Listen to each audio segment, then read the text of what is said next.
નજર કરીએ સુપરફાસ્ટ સમાચાર પર। ગુજરાત સહિત દેશના અન્ય રાજ્યોમાં પ્રચંડ હીટવેવ। આગામી 5 દિવસ તાપમાનનો પારો 47 ડિગ્રી સુધી જવાની શક્યતા। દિલ્હી, ગુજરાત, એમપી અને ઓડિશામાં હીટવેવની આગાહી। 4 રાજ્યોમાં હવામાન વિભાગે આપ્યું છે ગરમીનું રેડ એલર્ટ।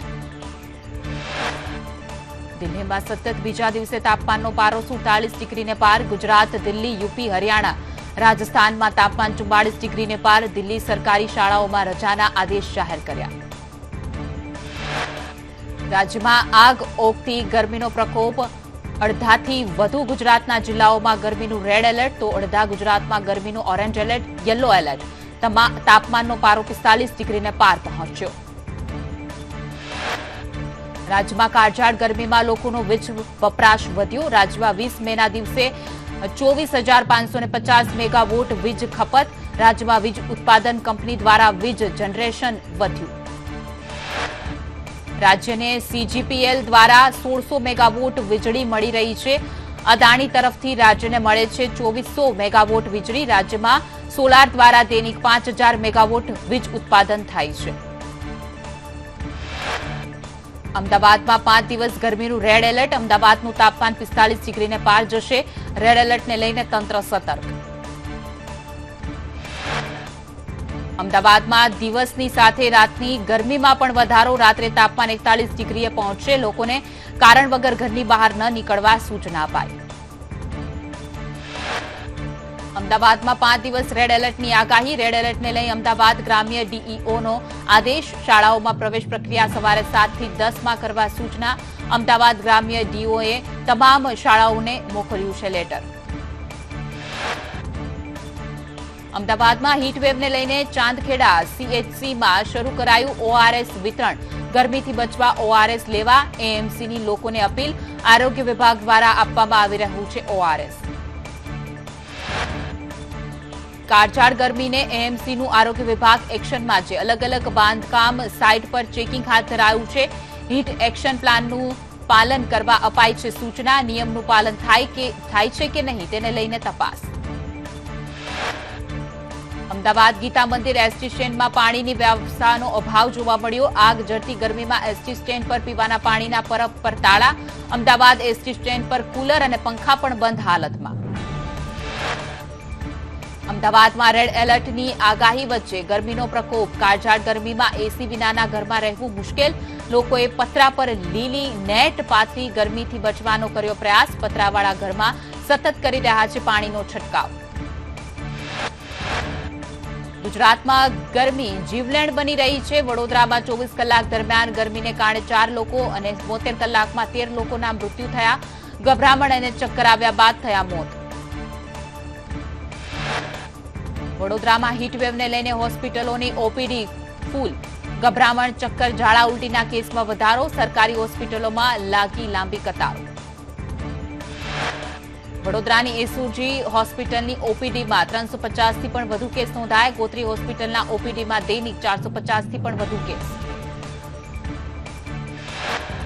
સુરતમાં હીટવેવને લઈને નવી સિવિલ હોસ્પિટલ તંત્ર એલર્ટ। સિવિલમાં અલાયદો વોર્ડ શરૂ કરાયો છે। હીટવેવમાં કઈ રીતે કામ કરવું તેની માહિતી પણ અપાઈ। હાલ સિવિલ હોસ્પિટલમાં હીટવેવનો એક પણ દર્દી નથી।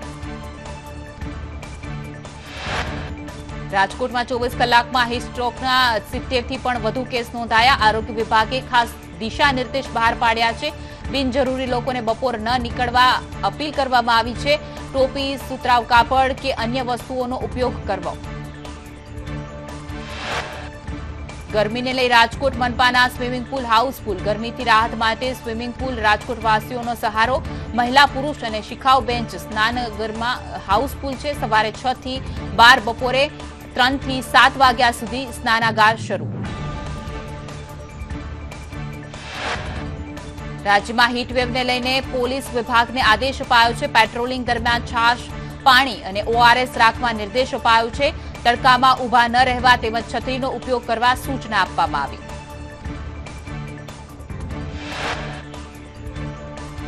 એડીજીપીનો લો એન્ડ ઓર્ડર દ્વારા આપવામાં આવ્યા છે નિર્દેશ અને કહેવાયું છે કે સ્પોર્ટ્સ કેમ્પનો ઉપયોગ કરવા મંજૂરી આપવી। પોલીસને સંવેદનશીલ દાખવી તકેદારી રાખવા સૂચના અપાઈ।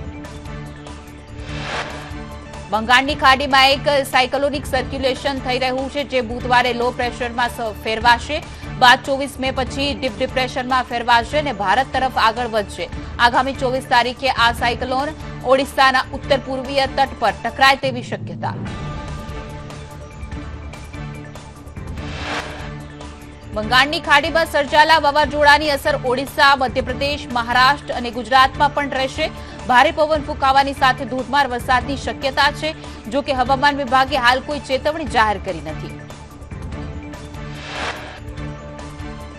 વડોદરામાં ચોમાસા પૂર્વે જ હાઉસિંગ બોર્ડના 1200 થી પણ વધુ જર્જરિત ઇમારતોને નોટિસ અપાય છે. પાલિકાએ ક્ષમતા ગોરવામાં મકાન જાતે જ ઉતારી લેવા નોટિસ આપી છે. મકાન પડે અને નુકસાન થાય તો માલિક જવાબદાર.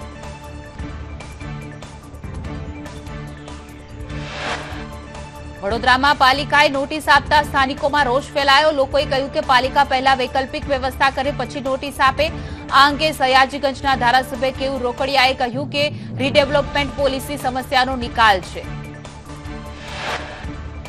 રાજ્યમાં સ્માર્ટ મીટર સાથે જૂના મીટર લગાવાશે. સ્માર્ટ મીટર યોજનાનો વિરોધ બાદ રાજ્ય સરકારે સ્માર્ટ મીટરને લઈને નિર્ણય કર્યો. ગેરસમજ દૂર કરવા માટે સ્માર્ટ મીટર સાથે વધુ એક મીટર લગાવવામાં નિર્ણય કર્યો.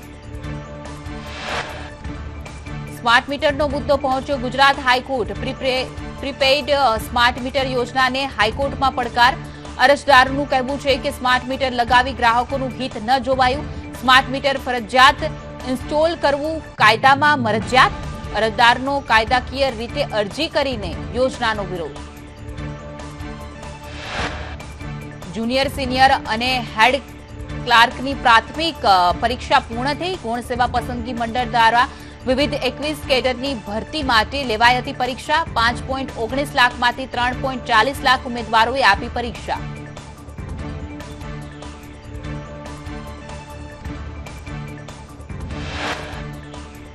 ગૌણ સેવા પસંદગી મંડળના સચિવ હસમુખ પટેલે કહ્યું કે 19 દિવસમાં 71 શિફ્ટમાં પ્રાથમિક પરીક્ષા યોજાય. પ્રાથમિક પરીક્ષાનું પરિણામ જુલાઈમાં જાહેર થશે. પરીક્ષા આપનારને ફી રિફંડની કામગીરી શરૂ.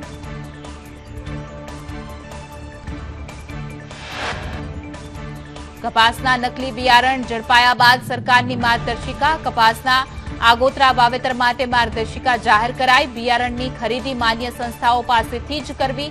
નામ, સરનામું, ધારાધોરણો વગરનું બિયારણ ન ખરીદવું. રાજકોટમાં નકલી બિયારણનું સાબરકાંઠા કનેક્શન આવ્યું સામે. નકલી બિયારણ ઈડરથી આવતું હોવાનો સંદેશ ન્યૂઝે કર્યો પર્દાફાશ. ઈડરના દામોદર એરિયાના શનઈ કોમ્પ્લેક્સમાં આવેલી છે જલિયાણા બીજ નામની પેઢી. રાજકોટ ગ્રામ્યમાંથી 405 બેગ કપાસનું નકલી બિયારણ ઝડપાયું હતું. ભૌમિક ભાલિયા નામના વ્યક્તિની પૂછપરછમાં બિયારણનો જથ્થો ઈડરથી આવ્યો હોવાનો ખુલાસો થયો.